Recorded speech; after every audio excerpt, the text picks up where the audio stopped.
Hi, in this lesson we're going to learn about Booleans. Meet George Boole, an English-born mathematician, philosopher, logician, and considered one of the founders of computer science.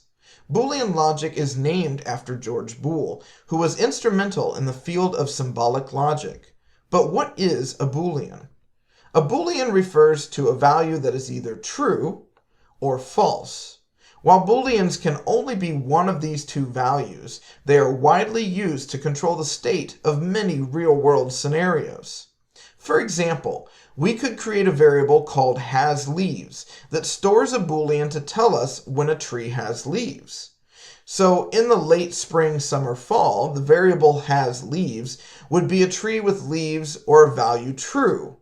In the colder months, the hasLeaves is false. Booleans can be used to represent a switch. When the light is on is true. When the light is off is false.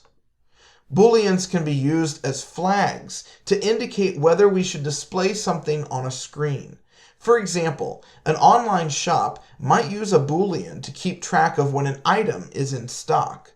When the variable is in stock is true, it shows the Add to Cart button. When false, it shows that it is sold out. These values may seem small now, but you'll see them a lot as we dig deeper into control structures. Great! Now let's explore some examples of how we can use Booleans in our code.